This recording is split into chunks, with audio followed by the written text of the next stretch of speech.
नमस्कार, आप देख रहे हैं के न्यूज। मैं हूं आपके साथ सोनी चौहान। देवभूमि के दंगल में आपका स्वागत है। और आज जिक्र सरकारी फरमान चुनावी अभियान।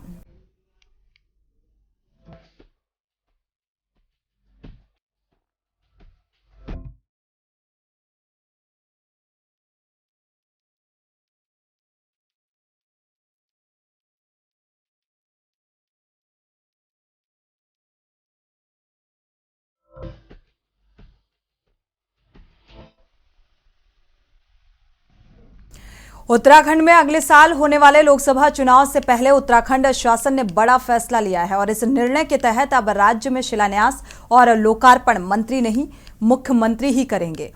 जी हां, इस संबंध में नियोजन विभाग के सचिव आर मीनाक्षी सुंदरम ने सभी विभागों को एक पत्र भी भेजा है और इस पत्र के तहत प्रदेश में हो रहे विकास कार्य और नई योजनाओं का शिलान्यास और लोकार्पण मंत्री या अधिकारी नहीं बल्कि मुख्यमंत्री करेंगे और मुख्यमंत्री की ही अध्यक्षता में कार्यक्रम आयोजित कर इनका शिलान्यास और लोकार्पण किया जाएगा। नियोजन सचिव आर मीनाक्षी सुंदरम ने सभी एसीएस प्रमुख सचिव और सचिव विभागाध्यक्षों और डीएम को इस बाबत एक पत्र भी भेजा है।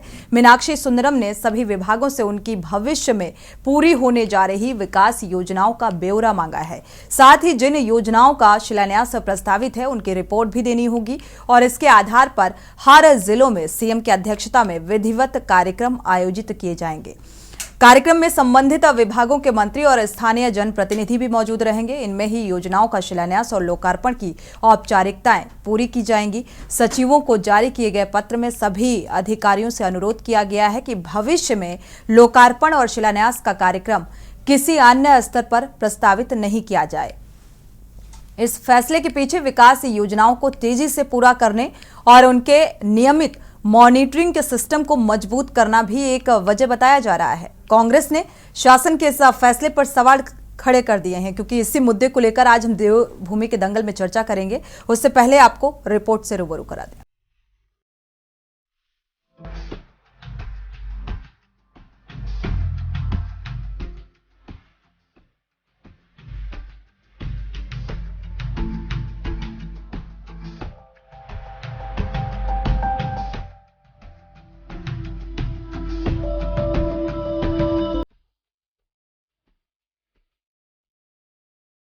उत्तराखंड में लोकसभा चुनाव नजदीक है। सभी राजनीतिक दल इसकी तैयारियों में लगे हुए हैं। इन्हीं तैयारियों के बीच उत्तराखंड शासन ने बड़ा फैसला लिया है। इस फैसले के तहत राज्य में शिलान्यास और लोकार्पण मंत्री नहीं, मुख्यमंत्री ही करेंगे। इस संबंध में नियोजन विभाग के सचिव आर मीनाक्षी सुंदरम ने सभी विभागों को पत्र भी भेजा है। इस पत्र के तहत प्रदेश में हो रहे विकास कार्य और कई योजनाओं का शिलान्यास लोकार्पण मंत्री या अधिकारी नहीं बल्कि मुख्यमंत्री करेंगे और मुख्यमंत्री की अध्यक्षता में कार्यक्रम आयोजित कर इनका शिलान्यास और लोकार्पण किया जाएगा। नियोजन सचिव आर मीनाक्षी सुंदरम ने सभी एसीएस प्रमुख सचिव विभागाध्यक्षों और डीएम को इस बात पर पत्र भेजा है। मीनाक्षी सुंदरम ने सभी विभागों से उनकी भविष्य में पूरी होने जा रही विकास योजनाओं का ब्यौरा मांगा है। साथ ही जिन योजनाओं का शिलान्यास प्रस्तावित है उनकी रिपोर्ट भी देनी होगी। इसके आधार पर हर जिलों में सीएम की अध्यक्षता में विधिवत कार्यक्रम आयोजित किए जाएंगे। सचिव आर मीनाक्षी सुंदरम का कहना है कि लोकसभा चुनाव के चलते ये फैसला लिया गया है। देखिए, अभी 2-3 महीने ही हैं, फिर उसके बाद 2024 के जो जनरल इलेक्शन है उसकी आदर्श आचार संहिता आ जाएगी। तो उसको ध्यान में रखते हुए ये जितने भी प्रोग्राम हैं ये छोटे प्रोग्राम ना हो और एक बड़े प्रोग्राम में बहुत सारे शिलान्यास और लोकार्पण का एक साथ कराया जाए, ये उद्देश्य था। आपको बता दें कि मुख्यमंत्री की अध्यक्षता में होने वाले कार्यक्रम में संबंधित विभागों के मंत्री और स्थानीय जनप्रतिनिधि मौजूद रहेंगे। इनमें ही योजनाओं का शिलान्यास और लोकार्पण की औपचारिकताएं पूरी की जाएंगी। सचिवों को जारी किए पत्र में सभी अधिकारियों से अनुरोध किया गया है कि भविष्य में लोकार्पण और शिलान्यास का कार्यक्रम किसी अन्य स्तर पर प्रस्तावित नहीं किए जाएं। बीजेपी विधायकों ने इस फैसले का स्वागत करते हुए कहा कि इस फैसले से विकास कार्यों का दायरा भी बढ़ेगा। साथ ही विकास कार्यों में और तेजी भी आएगी। वहीं कांग्रेस ने सरकार के इस फरमान पर सवाल खड़े किए हैं। होड़ है मुख्यमंत्री, मंत्री और अधिकारियों के बीच में शिलान्यास करने की जो होड़ लगी हुई है, केवल शिलान्यास तो हो रहे हैं लेकिन धरातल पर काम नहीं हो रहा है। आप देखिए, जब देश के प्रधानमंत्री पिछले दौरे पर कुमाऊं आए थे, हल्द्वानी में उन्होंने 2000 करोड़ रुपए की जो है घोषणाएं की थी, वो आज तक धरातल पर नहीं उतरी। फिर जाकर के जो है अब घोषणाएं हो रही हैं। मुख्यमंत्री की घोषणाओं का आप रिकॉर्ड उठा लीजिए, अब तक जितनी घोषणाएं हुई हैं, अगर वो घोषणाएं धरातल पर उतरती तो ये राज्य वैसे ही देश का अग्रणी राज्य बन जाता। लेकिन अब उसमें भी जो है कंपटीशन हो रहा है कि जो है उद्घाटन, लोकार्पण, शिलान्यास कौन करेगा। तो ये भाजपा में जो वर्चस्व की लड़ाई है, जो अंदरूनी खींचतान है, जो लाल फीताशाही के हावी होने के आरोप हम लगातार सरकार पर लगा रहे हैं, तो उसी की पुष्टि हो रही है कि आखिर सब कुछ ऑल इज वेल नहीं है, श्रेय लेने की होड़ है। और श्रेय लीजिए, हमें कोई दिक्कत नहीं है, लेकिन काम भी होना चाहिए, राज्य में विकास दिखाई देना चाहिए, जो दिखाई नहीं दे रहा है। देखिए, कांग्रेस अपने बारे में बात करे, मंत्री राज्य मंत्री सरकार के हैं, हमें तो कोई आपत्ति है, हम भी विधायक हैं। और अच्छा है, अगर मुख्यमंत्री लोकार्पण करेंगे तो अधिक कामों की संभावनाएं बनेंगी। मैं बता दूं आपको, जब मुख्यमंत्री सीधे सीधे लोकार्पण और शिलान्यास से जुड़ेंगे तो 50 लाख का तो शिलान्यास करेंगे नहीं, कोई 1 करोड़ का तो लोकार्पण करेंगे नहीं। मुख्यमंत्री जो भी कार्यक्रम करेंगे 8, 10, 20 करोड़ के कामों का लोकार्पण और शिलान्यास करेंगे, तो हमको तो लाभ मिलेगा ना। अभी प्रधानमंत्री जाए थे ना कुमाऊं में, 42,000 करोड़ का उन्होंने वहां पर लोकार्पण शिलान्यास किए थे। तो जिस साइज का लीडर लोकार्पण शिलान्यास करेगा, ये वो भी ये देखेगा कि मुझे किस साइज के काम करने हैं। तो मुझे लगता है इससे उत्तराखंड में हम जैसे लोगों को, जो विधायक हैं, क्षेत्रों को लाभ मिलने वाला है। और मैं तो इस बात का स्वागत करता हूं कि मुख्यमंत्री करे और अधिक से अधिक धन क्षेत्रों को दे। कुल मिलाकर लोकसभा चुनाव से पहले राज्य में सरकार के फरमान पर घमासान छिड़ गया है।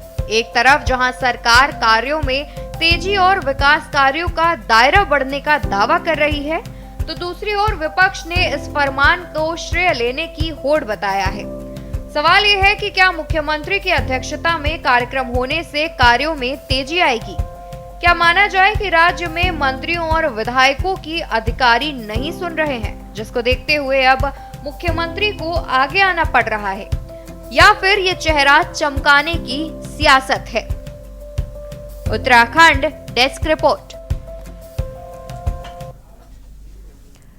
तो लगातार शासन स्तर से जो ये फैसला निकलकर सामने आया है कि अब मुख्यमंत्री यानी कि पुष्कर सिंह धामी ही किसी भी योजना का लोकार्पण और शिलान्यास करेंगे, तो सवाल लगातार विपक्ष की तरफ से उठाए जा रहे हैं और वर्चस्व की लड़ाई भी इससे बताया जा रहा है। और क्या ये भी सवाल उठ रहा है कि ये चेहरा चमकाने की राजनीति है, क्योंकि लोकसभा चुनाव के लिहाज से ये फैसला लिया गया है।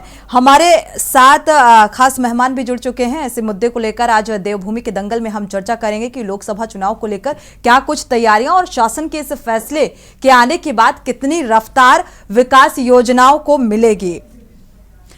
हमारे साथ कुंवर जपेंद्र सिंह जी जुड़ चुके हैं, प्रदेश प्रवक्ता है, बीजेपी से हैं। स्वागत है आपका इस चर्चा में शामिल होने के लिए। पीसी थपलियाल जी भी जुड़ चुके हैं, आपका भी बहुत बहुत स्वागत है इस चर्चा में शामिल होने के लिए। कांग्रेस प्रवक्ता भी हमारे साथ जुड़ चुके हैं, मोहन काला, माफ कीजिएगा, सुभाष झा जी जुड़ चुके हैं। मोहन काला आपसे कुछ देर बाद जुड़ेंगे, आपका भी बहुत बहुत स्वागत है। एज ए वरिष्ठ पत्रकार जुड़े हुए हैं। शुरुआत कुंवर जी से कर लेते हैं। जपेंद्र जी, अगर देखा जाए शासन स्तर पर जो ये फैसला निकलकर सामने आ रहा है और विपक्ष लगातार इस फैसले को लेकर सवाल उठा रहा है, मंशा क्या है, रणनीति क्या है? लोकसभा चुनाव के लिहाज से ये फैसला निकलकर सामने आया है, और अगर सीएम लॉन्च करते हैं या शिलान्यास और लोकार्पण करते हैं तो क्या तेजी के साथ रफ्तार मिलेगी विकास योजनाओं को? निश्चित तौर पर बहुत तेजी के साथ विकास कार्य आगे बढ़ेंगे और प्रोजेक्टों का साइज भी बढ़ेगा, योजना भी हमारी जो है धरातल पर बहुत तीव्र गति से उतरेगी। और सिर्फ अध्यक्षता माने मुख्यमंत्री जी के करने की बात है, और उस कार्यक्रम में तो सभी विभागीय मंत्री भी शामिल रहेंगे, क्षेत्रीय विधायक भी शामिल रहेंगे, अधिकारी भी शामिल रहेंगे। और जो 25वीं वर्षगांठ से पहले उत्तराखंड को देश के अग्रणीय राज्यों में शुमार करने की ये जो एक काम आगे बढ़ रहा है, तो निश्चित तौर पर अगर माननीय मुख्यमंत्री मंत्री जी हर कार्यक्रम का हिस्सा बनेंगे, हर कार्यक्रम की मॉनिटरिंग करेंगे, वहां ठीक की है, जनता तभी से विपक्ष ये मिलेंगे, बात कह रहा है कि ये विधायकों से चेहरा चर्चा चमकाने की करेंगे। राजनीति है। अगर सीएम देखिए, के विपक्ष अलावा प्रमुख सचिव देखिए, या हाँ। कोई अधिकारी या कोई मंत्री योजनाओं का लोकार्पण और शिलान्यास करता है तो क्या उन योजनाओं में रफ्तार नजर नहीं आएगी या वो धीमी पड़ जाएगी? ऐसा क्यों? ऐसा इसलिए क्योंकि विपक्ष, कोई भी विपक्ष लें, मेन हमारा विपक्षी दल, हम कांग्रेस की बात कर रहे हैं, तो 1947 में देश आजाद हुआ और 1947 से लेके 2014 तक भारतीय जनता पार्टी का पूर्ण रूप में देश में शासन आने से पहले देश विकासशील ही रहा। जिस दिन हम आजाद हुए उस दिन हमारी आबादी 42 करोड़ के आसपास थी। उस दिन हमारे कंट्री में बीपीएल कोटा जो है 11-12 करोड़ के आसपास था। आज कम से कम 40 करोड़ से ज्यादा, तो 42 करोड़ से ज्यादा तो वो हो गया। तो निश्चित तौर पर भारतीय जनता पार्टी की केंद्र सरकार हो या राज्य सरकार हो, तो एक एजेंडा है कि देश के अंदर गरीबी दूर करें, निर्बल वर्ग को मजबूती के साथ आगे बढ़ाएं। अभी भगवान विश्वकर्मा जी के जन्मदिन वाले दिन माननीय मोदी जी, हमारे प्रधानमंत्री जी का भी जन्मदिन था, तो उस दिन विश्वकर्मा योजना लागू की गई, उसमें 18 ट्रेडों को जोड़ा गया। तो निश्चित तौर पर कांग्रेस की नीति थी कि गरीब को दूर करो, गरीब को कम करो, और हमारी नीति है, भारतीय जनता पार्टी की नीति है, माननीय प्रधानमंत्री जी की नीति है कि गरीबी को दूर करो और निर्बल वर्ग को आर्थिक रूप से मजबूत करने की दृष्टि से कदम आगे बढ़ाओ। जो 2014 से निरंतर आज पूरा हमारा 9 साल हो गए, तो 9 सालों में बहुत बड़ा परिवर्तन आया है। तो देश को विकासशील राज्य बनाना उनकी योजना थी, उन्होंने विकासशील रखा। विकासशील देश और विकासशील राज्यों को विकसित देश और विकसित राज्य की ठीक बात है पर आगे ले जाना। जपेंद्र जी, लेकिन सवाल ये भी उठ रहे हैं, आपका वापस से रुख करेंगे क्योंकि सवाल बेहद महत्वपूर्ण है, क्योंकि ये रफ्तार और तेजी चुनाव के वक्त ही देखने को मिलती है। जिस तरीके से शिलान्यास और लोकार्पण की बात निकल कर हर 6 महीने में कोई ना कोई चुनाव आता है। ठीक है, लेकिन कुमाऊं का जिक्र करें तो यहाँ पर भी 2000 करोड़ की योजनाओं को देखा जाए बजट दिया गया था, और धरातल पर क्या कुछ नजर आ रहा है, इसको लेकर भी विपक्ष लगातार सवाल उठा रहा है। इस पर भी आपसे जवाब लेंगे। हमारे साथ आप नेता भी जुड़ चुकी हैं, आप प्रवक्ता उमा सिसोदिया जी, स्वागत है आपका इस चर्चा में शामिल होने के लिए। रुक कर लेते हैं पीसी थपलियाल जी का, इसके बाद रुक करते हैं उमा जी आपका।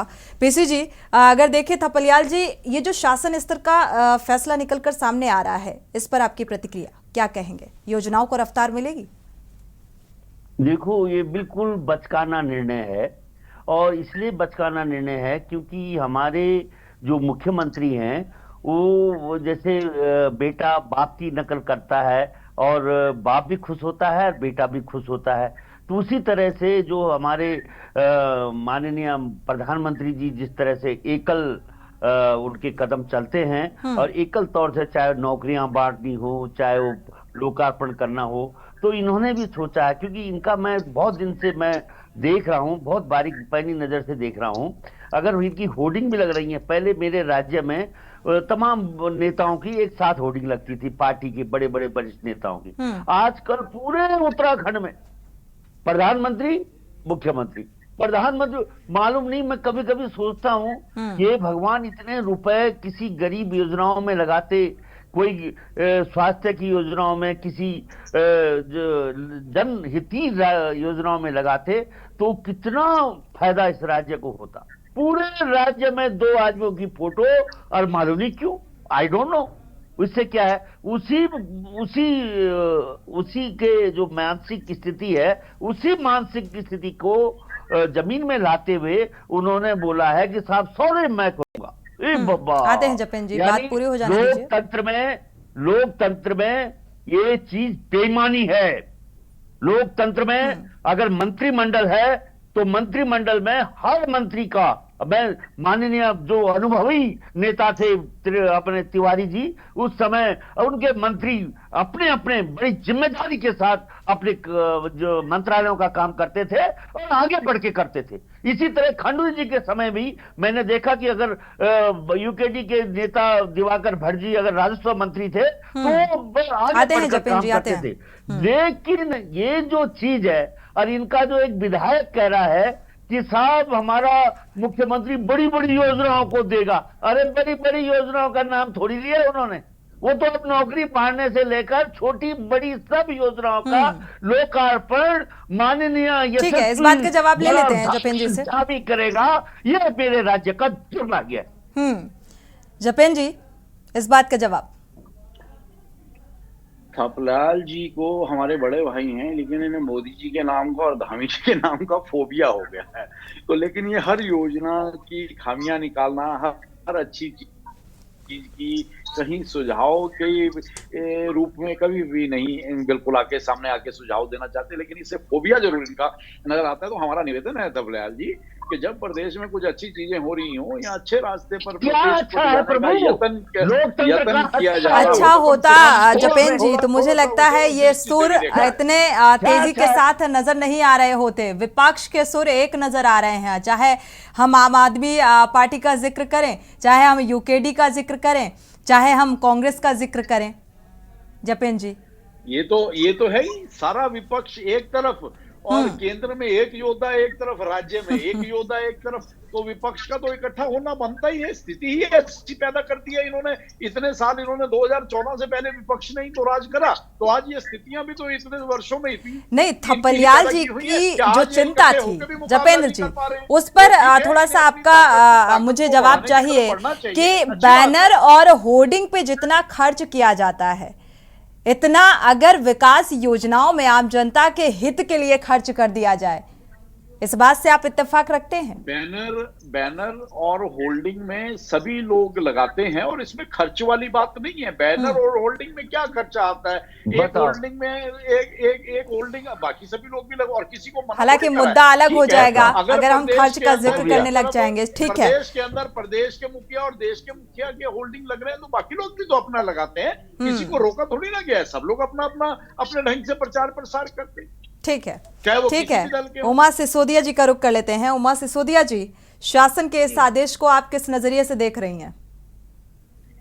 देखिए, उत्तराखंड छोटा प्रदेश नहीं है। हमारी भौगोलिक जो परिस्थितियां हैं उसमें बहुत आसान नहीं होता कि हम 100-150 की स्पीड से गाड़ी जो है वो चलाकर पहुंच जाए। और मुख्यमंत्री जी इस समय जिस तरीके से काम कर रहे हैं कि वो, मुझे लगता है थोड़े दिनों में ना, वो जो छोटे बच्चों का नहीं होता था पहले, कार्टून एक आया करता था, वो ऐसे यहाँ हेलीकॉप्टर लगा देते थे और बच्चे उड़ते उड़ते पहुंच जाते थे। मुझे लगता है थपलियाल जी खुश हो गए, थपलियाल जी खुश हो गए, थपलियाल जी को साथी मिल गया, मुख्यमंत्री जी ऐसी योजना पर काम कर रहे हैं।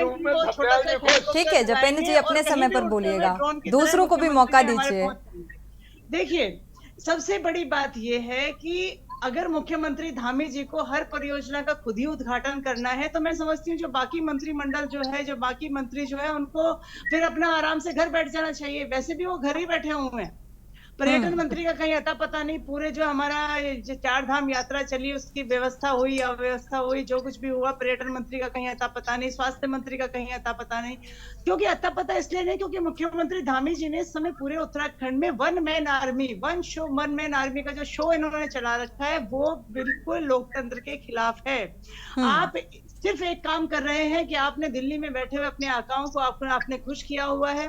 आप यहाँ पर जो कुछ भी करना चाहते हैं आप वो कर रहे हैं, वो आंखें मूंद कर बैठे हुए हैं। और जिस दिन उनकी जो कृपा दृष्टि है वो धामी जी के ऊपर से हटी, उसी दिन धामी जी भी इस कुर्सी से हटा दिए जाएंगे, जैसे कि हमने त्रिवेंद्र रावत जी के साथ देखा।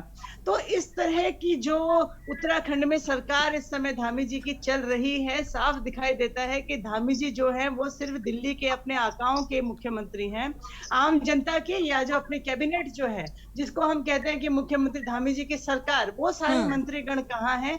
उन मंत्रियों को भी मुझे लगता है कि धामी जी शायद कभी टाइम भी नहीं देते होंगे और कभी उनसे मिलकर उनके जो मंत्रालय में क्या चल रहा है क्या नहीं चल रहा है उसके बारे में भी बात नहीं करते होंगे, क्योंकि धामी जी ने सारी शक्तियों को अपने अंदर निहित कर लिया है और हर जगह वो ही अकेले नजर आते हैं। और ये हाल हम पूरे देश में देख रहे हैं। और यही ठीक है, मंत्री मंडल का आपने जिक्र किया था उमा सिसोदिया जी, तो यहाँ पर ऐतराज भी नहीं होगा मुझे लगता है। जपेंद्र जी से इस बात का जवाब ले लेते हैं। नहीं, देखिए खामियां तो इस समय चल रही हैं।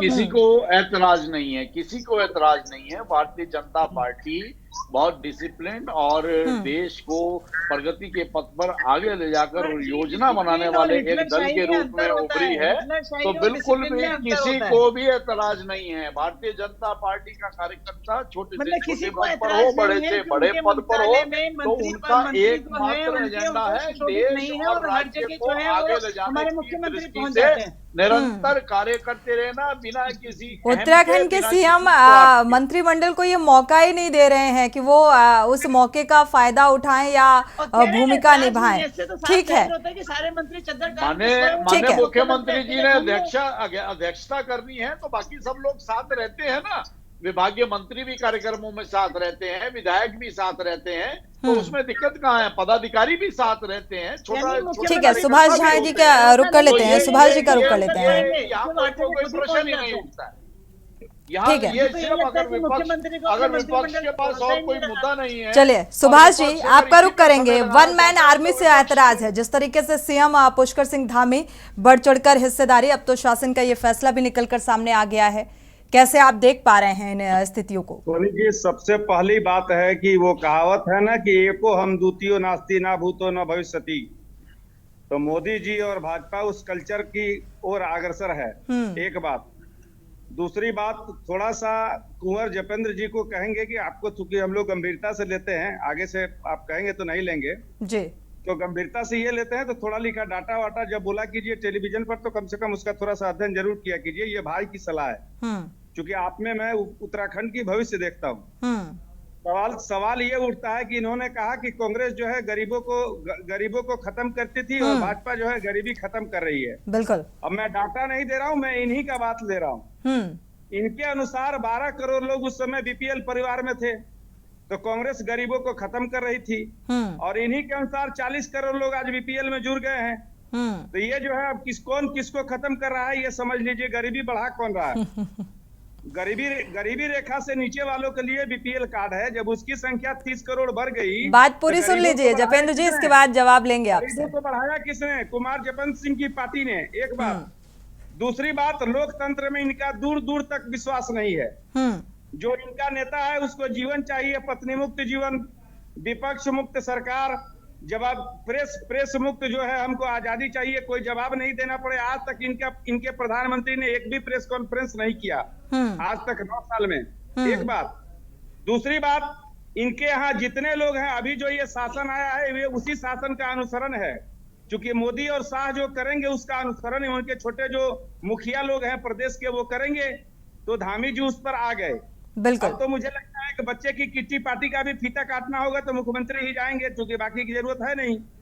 तो बेसिकली ये लोकतंत्र के खिलाफ लोग हैं, इन्हें लोकतंत्र में कोई विश्वास नहीं है।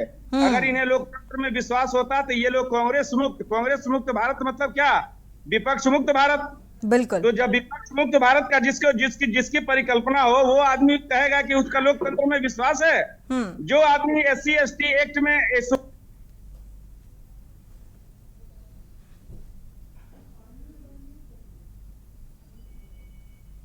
अनम्यूट कर लीजिए जी। ये लोग सिर्फ लफाजी करने वाले लोग हैं, लफाजी करने के लिए ये लोग हैं। इन्हें दूर तक इन्हें कोई लेना देना नहीं। छोटे छोटे प्रदेश में मुखिया बनाए जाते हैं, प्रधान बनाते हैं, वार्ड बनाए जाते हैं, विधायक बनाए जाते हैं, पौर महापौर बनाए जाते हैं, मेयर बनाए जाते हैं। क्यों?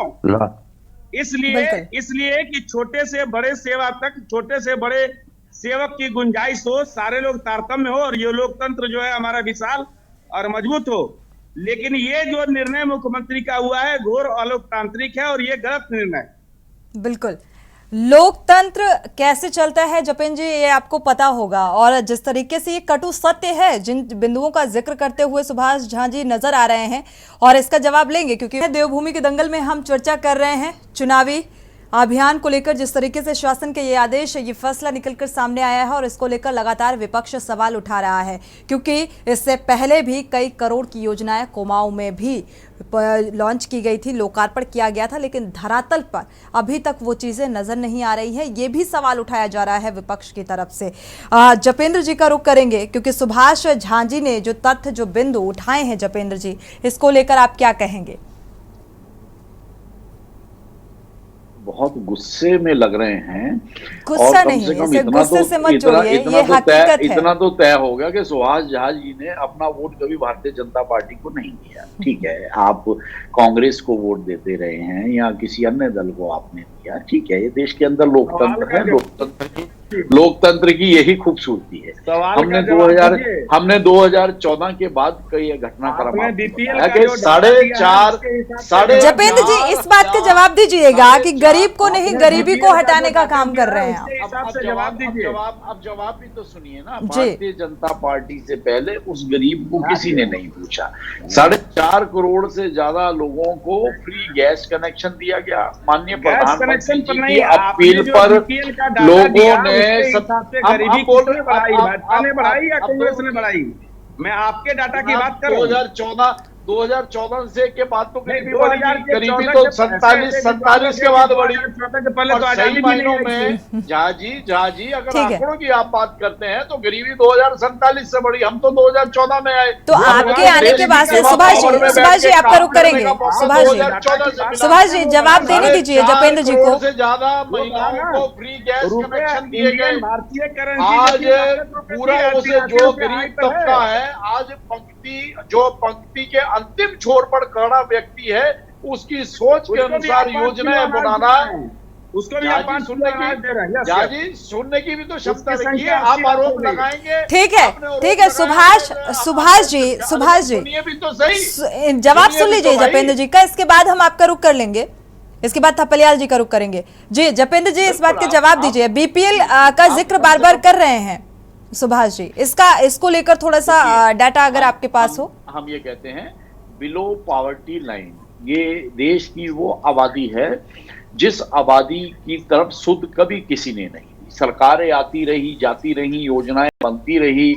आप पहले भी प्रधानमंत्री जन कल्याणकारी योजनाएं बनती थी, आज केंद्र जन कल्याणकारी योजनाएं बन रही हैं। तो इसी वर्ग को मद्देनजर रखते हुए जो आर्थिक रूप से बहुत कमजोर है, जो शिक्षित नहीं है, आज उसके लिए आपने देखा 2014 के बाद से कम 2.5 करोड़ घर बन के प्रधानमंत्री आवास योजना के अंतर्गत इन्हीं लोगों पात्रों को योजना का लाभ नहीं मिल पा रहा है। जपेंद्र जी पात्रों को योजना का लाभ नहीं मिल पा रहा है। किस्सा ऐसा हो गया हो तो तुरंत कार्रवाई होती है, लेकिन आज उन योजनाओं को धरातल पर उतार कर 4.5 करोड़ से ज्यादा फ्री गैस कनेक्शन। ठीक है जपेंद्र जी आपका वापस से रुख करेंगे, देवभूमि की दंगल का वापस से रुख करेंगे। इसी बीच दिल्ली से बड़ी और अहम खबर से रूबरू करा दें आपको। प्रधानमंत्री नरेंद्र मोदी ने दिवाली से पहले एक बड़ा तोहफा दिया है। 80 करोड़ लोगों को पीएम मोदी का ये दिवाली तोहफा। दिल्ली से अहम खबर सामने आ रही है।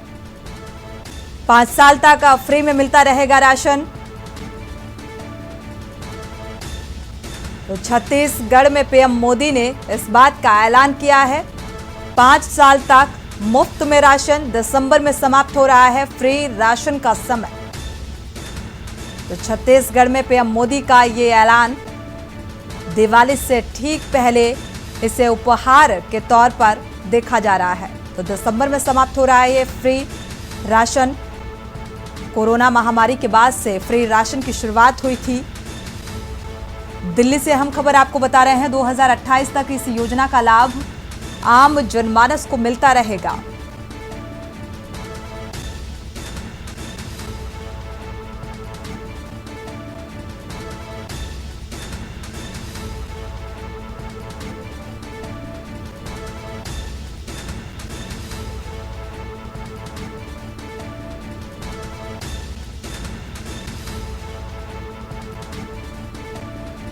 दिल्ली से बेहद अहम खबर सामने आ रही है क्योंकि 5 राज्यों में चुनाव होने हैं और इसको लेकर प्रधानमंत्री नरेंद्र मोदी की भी सक्रियता देखने को मिल रही है। इस लिहाज से बेहद अहम माना जा रहा है। जिस तरीके से कोरोना महामारी के बाद ये फ्री राशन की शुरुआत हुई थी और अब 5 साल तक इसका लाभ आम जनता को मिलेगा।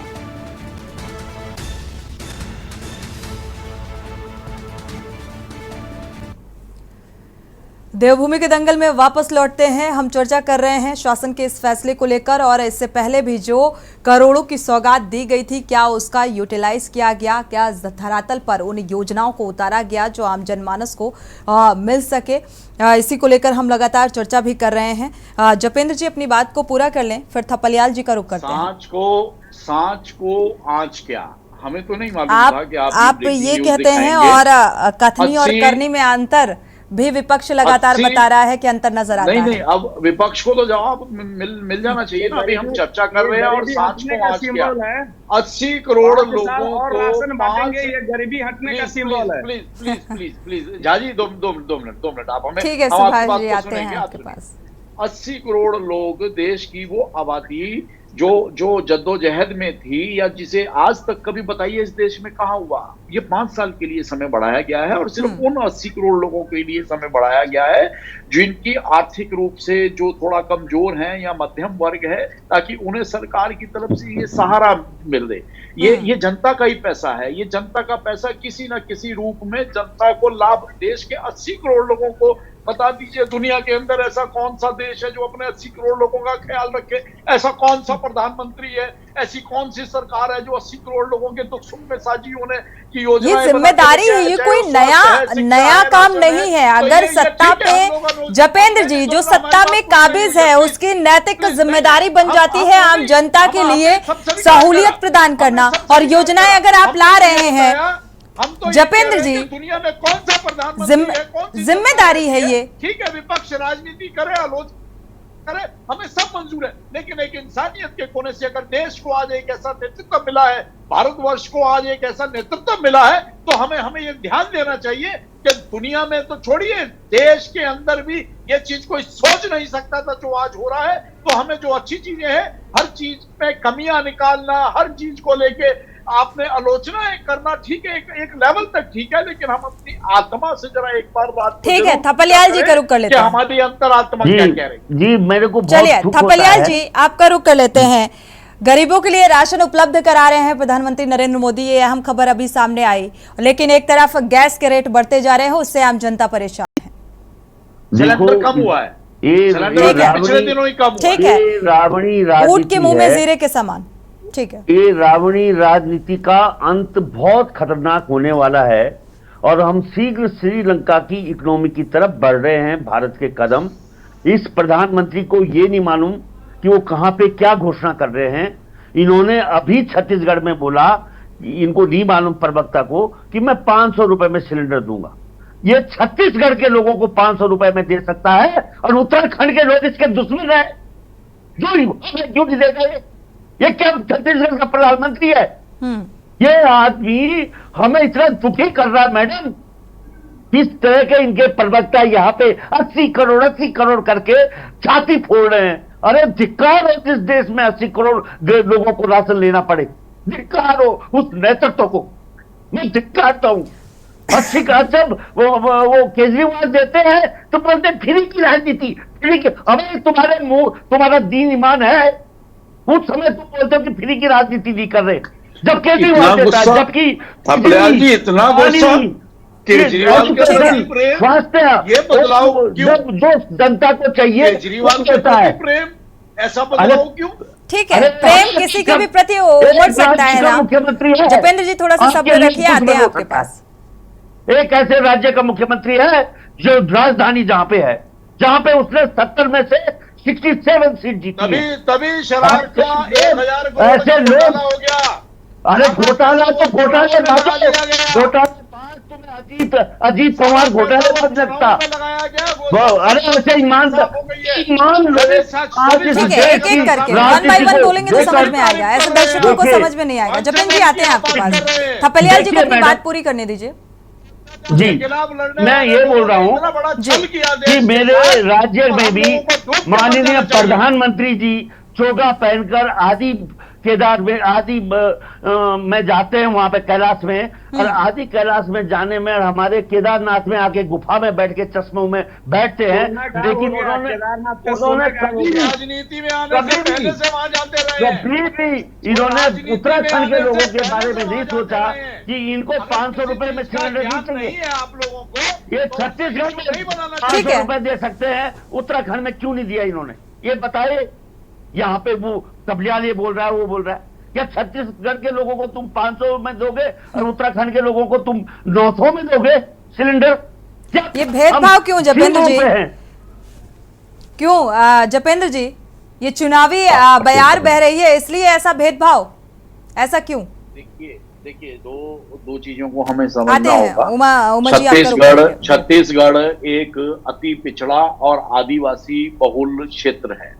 और अगर हम छत्तीसगढ़ की बात करते हैं तो जो लोग छत्तीसगढ़ गए हैं या जिन लोगों ने छत्तीसगढ़ देखा है, अगर वहां छत्तीसगढ़ के लोगों को एक किसी योजना का लाभ दे दिया और अगर हम उससे उत्तराखंड का मुकाबला कर रहे हैं तो हमारे जपेंद्र जी, चुनाव से पहले क्या वो आदिवासी क्षेत्र नहीं था छत्तीसगढ़? चुनाव से पहले नहीं था, चुनाव के दौरान ही हो गया। बड़े आए यहाँ पे। जपेंद्र जी, थोड़ा सा इस बात पर प्रकाश डालिएगा।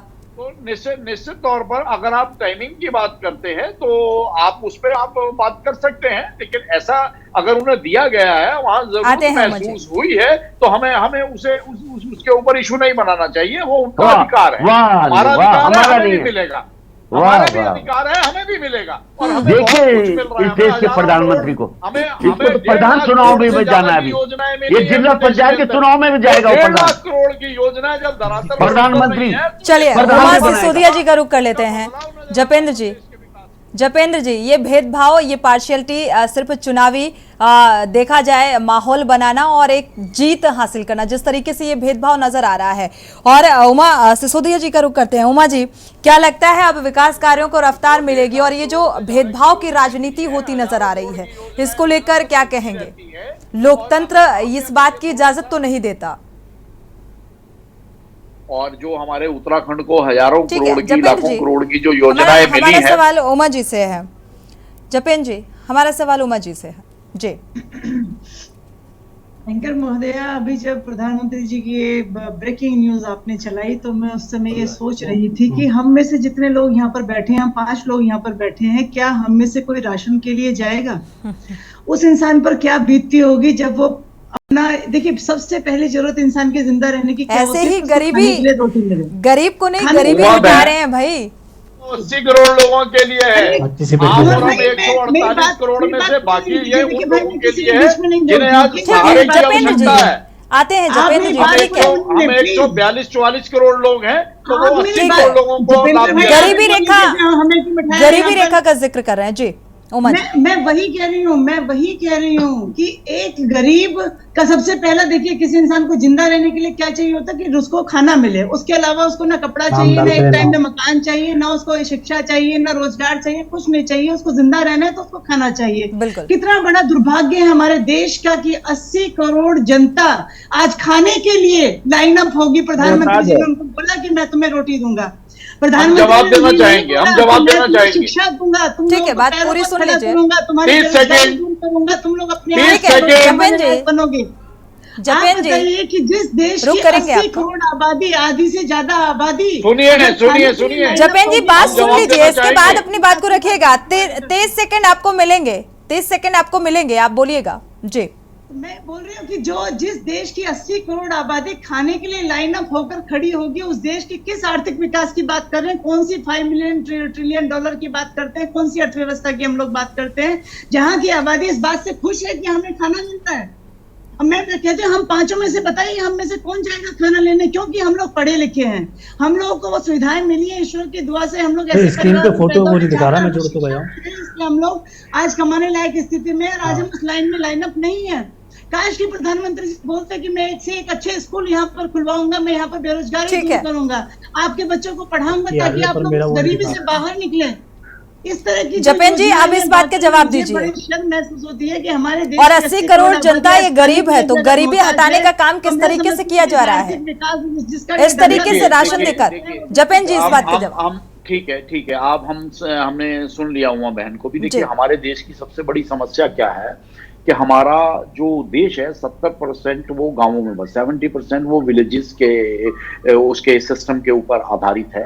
और जितना हम महानगरों में देखते हैं, जैसे जैसे महानगरों का विस्तार होता जा रहा है और रोजगार के साधन महानगरों की तरफ बढ़ रहे हैं, तो गांवों में लोग भूख और प्यास से बचने के लिए आज जो योजनाएं सरकार बना रही है, तो सबसे पहला हमारा जो सबसे बड़ा टास्क है केंद्र का भी कि लोगों को उनके गांवों में, उनके क्षेत्रों में रोकना कि वो पलायन करके सिर्फ रोजी रोटी के लिए बाहर ना जाएं। हम देखते हैं कि कितने लोग जो हैं, जो गरीब तबका, जिसे हम बीपीएल तबका कहते हैं, महानगरों में बेचारे जूठे पत्तल चाटते हैं, यहाँ जो चौक तो चौराहों पे पलायन खड़े कौन होके सा भीख दूर हो मांग गया रहे होते जपेंद्र हैं। जी? नहीं, नहीं, उत्तराखंड में सुनिए, पलायन सुनिए की तो सही स्थिति ना, तो अभी भी अब बनी हुई है। हमारे समय में 36 सेकंड बोला था। दीजिए ना, जी। आप उसे माने ना माने वो बात की बात है। 36 ठीक है। हम आपको आगे आते हैं हम बात आपको पे। एक फैक्ट्स के ऊपर आपको अवगत कराना चाहते हैं। facts ठीक है। पहले सुनिए ना, और जो वो उधर जाते हैं और जाके उन्हें खाना भी नसीब नहीं होता, तो ये योजना का ये पहला अंग है कि उन लोगों को राशन के लिए कहीं ना भटकना पड़े। ठीक है, पेट की आग टाइम है, आप उसे बुझाने के लिए सुभाष जी का अपने रुख कर गांव लेते हैं। क्षेत्र से सुभाष बाहर जी, ना जाना चाहिए। इस और बात से इत्तेफाक रखते हैं आप जपेंद्र जी की? क्या यही हकीकत है? और जो लाइनअप करते हुए 80 करोड़ नजर आ रहे हैं, तो क्या ऐसे अब गरीबी दूर होगी? कहां दूर हो रही है? योजनाओं का अंग है, ये पहला पड़ाव है, ये पहला पड़ाव ठीक है जपेंद्र जी, ठीक है, ठीक है जपेंद्र जी। सुभाष जी से हमारा सवाल है। उसका वोट बैंक है, जहां का वो वोटर है, जहां उसका आधार बना हुआ है, अगर वो दूसरे शहर में जा रहा है तो उसे नहीं मिलेगा ना, उसे वही वो लाभ मिलना है। तो ये योजना का पहला ठीक है, ठीक है जपेंद्र जी, जपेंद्र जी, सुभाष जी का रुख करते हैं, आते हैं आपके पास जी। भाजपा प्रवक्ताओं को इस बात की ट्रेनिंग मिलती है कि बात किया जाए आम का तो तुम इमली पे ले अब आप जाना। बताइए, अब आप ट्रेनिंग पे आ गए।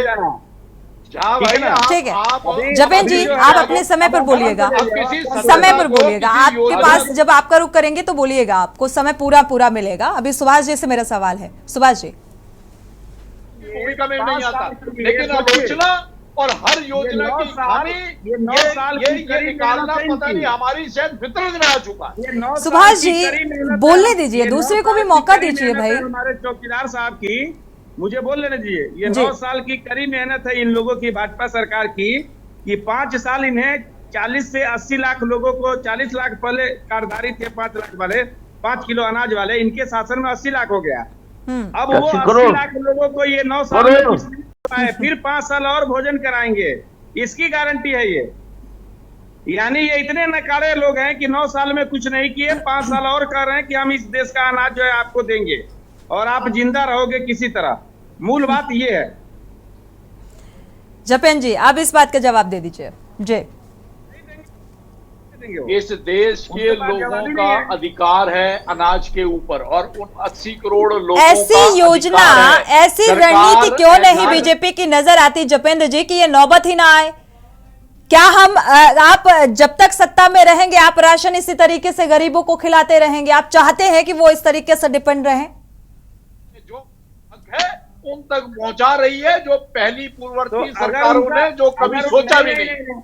जपेंद्र जी, अगर उनका हक है तो माननीय प्रधानमंत्री जी से कहिए कि एक रेजुलेशन पास कर दें लोकसभा में कि यहाँ के जो नागरिक हैं और जो गरीब हैं उनका जन्मसिद्ध अधिकार है कि 5 किलो अनाज चाहे जो सरकार आए वो देगी। इतना ऐसा भी होगा, वक्त होने पे ऐसा भी आएगा। और जिन सरकारों की आप बात कर रहे हैं, सुभाष जी, आपको क्या लगता है ये पॉसिबल है? ऐसा कैसे पॉसिबल हो जाएगा? और वो भी नहीं पहुंचता था, उसमें भी घोटाले होते थे, जो घोटाले होते थे। सुभाष जी, जपेंद्र जी रुकिएगा, जपेंद्र जी रुकिएगा, आपका रुख करेंगे तो ही आप बोलिएगा। सुभाष जी अपनी बात को पूरा करें, फिर थपलियाल जी का रुख करेंगे जी। जपेंद्र जी आपका रुख करेंगे।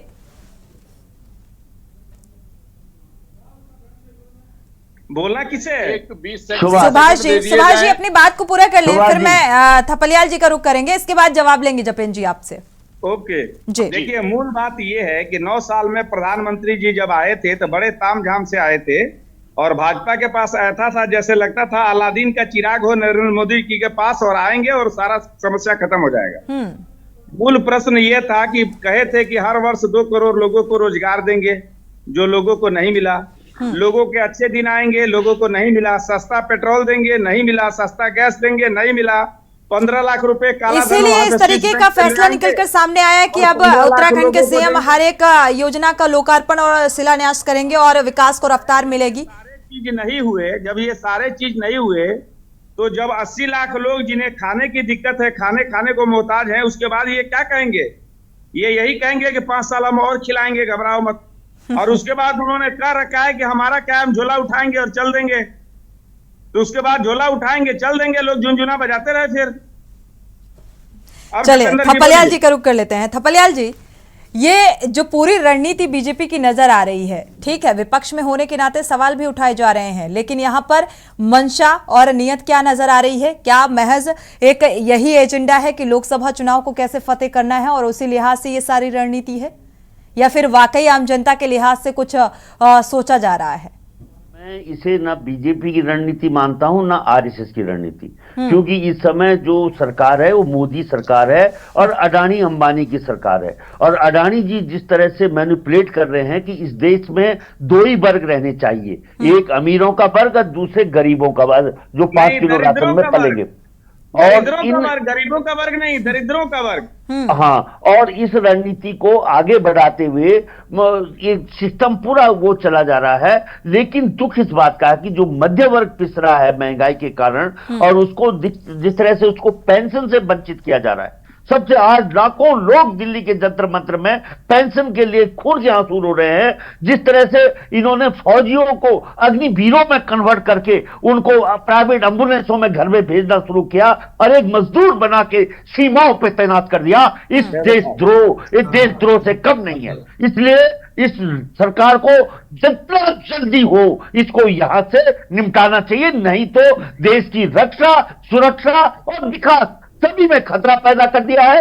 क्योंकि जिस तरह से ये चल रहे हैं, 8,500 करोड़ का, देखो 80 करोड़ लोगों को फ्री राशन देने वाला स्वयं में 8,500 करोड़ के जहाज में घूम रहा है, 1.5 लाख की कपड़े पहन के मिनट में बदल रहा है, अपनी मेकअप करने में लाखों रुपए खर्च कर रहा है। जिस तरह से ये चीज चल रही है, ये बिल्कुल देश हित में नहीं है, गरीब देश है। और जिस तरह से देश का पूरे विश्व में एक थूथू हो रही है, जिस तरह से कनाडा के साथ हमारे संबंध बिगड़ गए, जिस तरह से आज 8-9 सैनिक फांसी के लिए इंतजार कर रहे हैं क्योंकि हमारा अकेला प्रधानमंत्री इजरायल का फतह हो गया, जबकि बिल्कुल कहा तो जा रहा है कि प्रयास किया जा रहा है उनके लिए।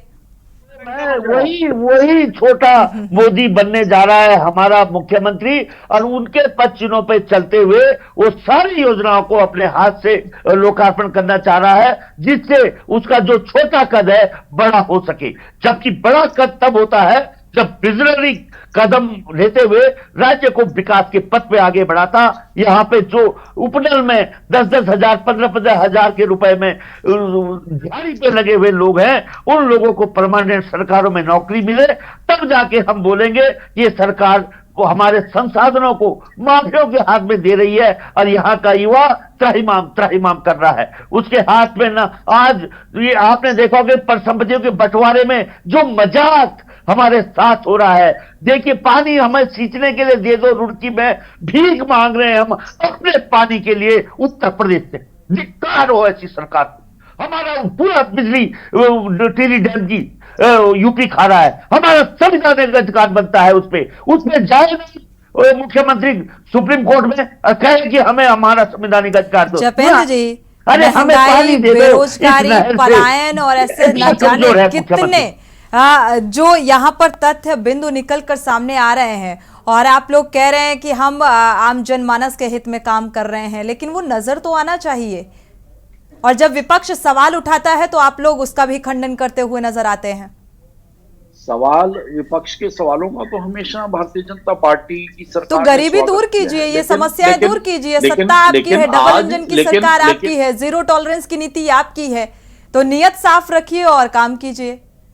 आज अचंभा हो रहा है कि हमारे सभी वक्ता साथी एकदम से अचानक वामपंथी सोच के वक्ता कैसे बन गए। ये तो बिल्कुल वामपंथी विचारधारा के जो शब्दों का चयन करके जिस तरह से आज ये डिबेट पे सब टूट पड़े हैं एकदम भारतीय जनता पार्टी के ऊपर, तो ये भी अच्छा संकेत नहीं है आने वाले समय में कि अगर हम वामपंथी विचारधारा को अपने इस चयन में थोड़ी सी जगह देने का प्रयास कर रहे हैं।